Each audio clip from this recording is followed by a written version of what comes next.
Okay, so picture it. It's 2023, around December. A month previously, I bombed at my first academic conference. And I'm not liking the feeling because failure's not in my makeup. I'm deep in my Twitter and networking bag and I'm thinking, what can I do? So I started applying for various opportunities and then I decide I'm going to go for everything. So it was London, it was New York, it was Germany, it was everywhere in between.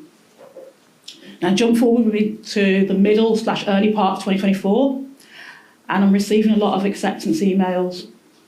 And I'm thinking in my head, how am I going to do this? But I'm also very excited. In true Nysha style, I say yes to everything.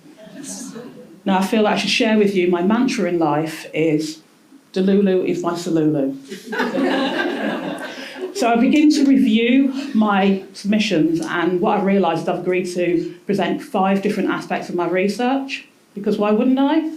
If there's an easier way to do something, I'm always going to overcomplicate it. I then agree that I'm going to present at 7 conferences and then deliver a workshop. By the year's end, I've delivered 9 presentations, spent a week in Germany writing, and then I've delivered this workshop. So everything kicks off in June 2024. I'm at the BERA, British Education Research Association, Early Careers Researchers Conference. That's such a mouthful. And, you know, it's going well.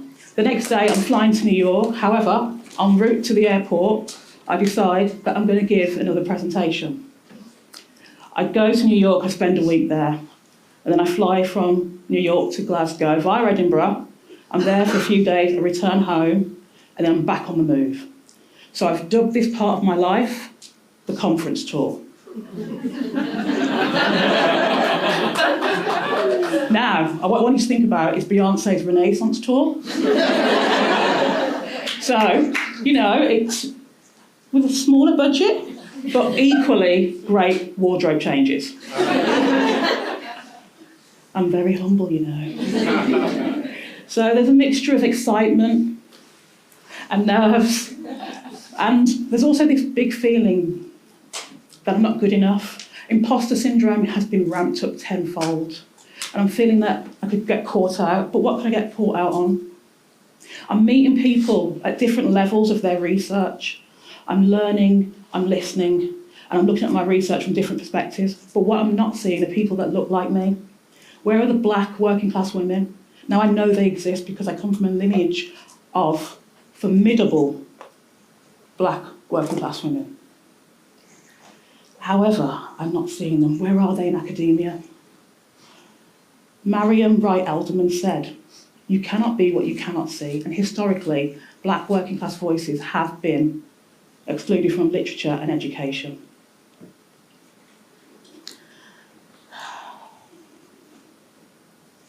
So I then think about when I'm entering extremely white spaces and I'm delivering information and I start to talk about things such as Afro hair discrimination, but I'm met with quite insincere concerns because the kind of research that I do falls under the type of research that I do falls under the action research umbrella.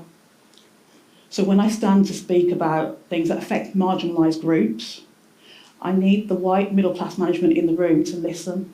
I need them to think about how they can drive change. Because often it falls to them because they're the policy makers and people that look like me are not always in the room. Now you're probably thinking, why is everything about race? Because it is. You see, race actually shapes our lived experiences as to whether you accept it or not. Now, I'm not saying we don't all face barriers, because I know we do. However, I could not hide, nor would I want to hide my blackness. I am unapologetically black, blackety, black. Yeah? And if you are unapologetically white, kudos to you. Because I'm just saying, my pro-blackness does not mean anti-white, nor does it mean anti-other ethnic groups. What it means is that I show up in my blackness. And if that makes you feel uncomfortable, then that's tough. Because you need to learn to sit and reflecting your uncomfortability.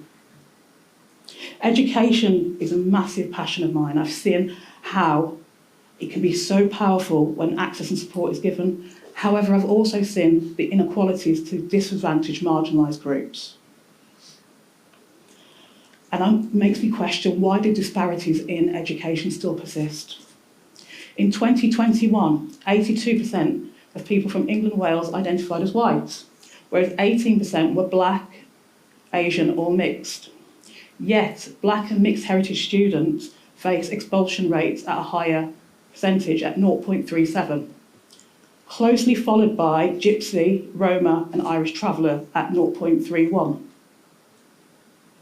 So now you're probably thinking, why does representation matter? Now, it wasn't until I was in my 30s where I was introduced to the inspirational works of bell hooks. Thank you. And it hurt because for many years, going through education and being an academic, I've been given an overly white literature reading list, which most students are guided to read. Now, black experiences are often filtered through white lenses. Now, this is seen in things such as The Blind Side, The Help, The Green Book, which is steeped heavily in the white saviour trope, which is not only offensive but unwelcome in black communities, because this distortion of realities reinforces systemic barriers.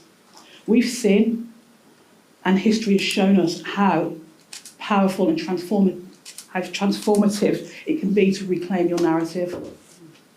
Frederick Douglass did this in his self-entitled autobiography, as did Dr. Maya Angelou in I Know Why the Caged Bird Sings. The Harlem Renaissance in the 1920s gave us trailblazers such as Zora Neale Hurston and Langston Hughes, who rewrote their stories, thus reclaiming their narratives.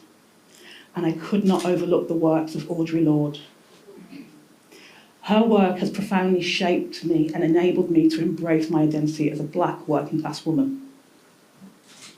Now, how do we, and by we I mean all of us, rectify this? In academic institutions, we need to challenge biases to mentoring and recruitment. Student and early career researchers, if you cannot see the change, be the change. Build communities with all marginalised groups. If you're an ally, please remember that when marginalised groups aren't in the room, that you ride for them, you support them, and this part is really important. If conversations surrounding race make you feel uncomfortable, ask yourself why. Reflect and learn to sit in the discomfort and use that for growth. Thank you and take care.